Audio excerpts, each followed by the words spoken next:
జమ్మూ కాశ్మీర్లో భద్రతా దళాలకు భారీ విజయం దక్కింది. పహల్గాం ఉగ్రదాడిలో కీలక సూత్రధారి ఎన్కౌంటర్లో హతమయ్యాడు.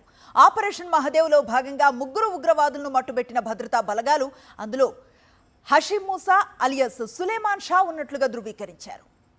పహల్గాం ఉగ్రదాడి దేశం మరిచిపోలేని విషాదం.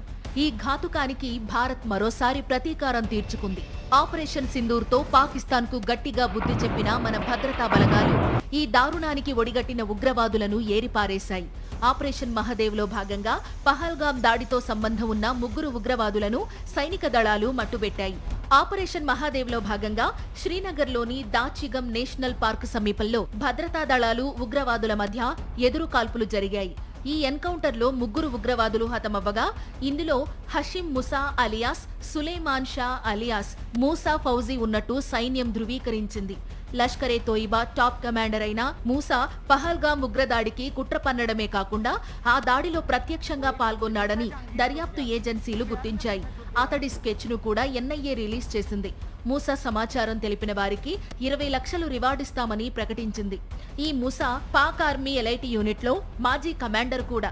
గతేడాది శ్రీనగర్ సోన్మార్గ్ హైవేలోని జడ్మోర్ టన్నెల్ నిర్మాణ పనుల్లో ఉన్న 7గురిని హత్య చేసిన ఘటనలోనూ ఇతడి ప్రమేయం ఉంది. పహల్గాం ఉగ్రవాదుల కోసం గడిచిన 97 రోజులుగా ముమ్మర గాలింపు చేపడుతున్నాయి భద్రతా బలగాలు. టెర్రర్ హైడౌట్స్ ను జల్లెడ పడుతున్నాయి. ఈ క్రమంలోనే దాచిగాం అడవుల్లో అనుమానాస్పద కమ్యూనికేషన్లను భద్రతా దళాలు పసిగట్టాయి. ఇది పహల్గాం ఉగ్రదాడి సమయంలో ముష్కరులు ఉపయోగించిన చైనీస్ శాటిలైట్ ఫోన్ సిగ్నల్స్.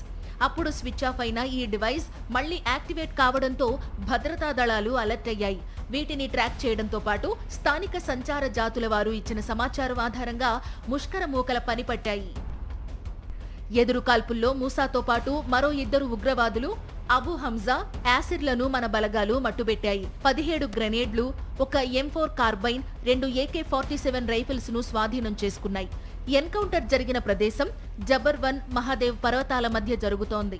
అందుకే ఈ ఆపరేషన్ కు మహదేవ్ అని పేరు పెట్టారు. జమ్మూ కశ్మీర్ పోలీసులు, భారత సైన్యం, CRPF సంయుక్తంగా దీనిని చేపట్టాయి.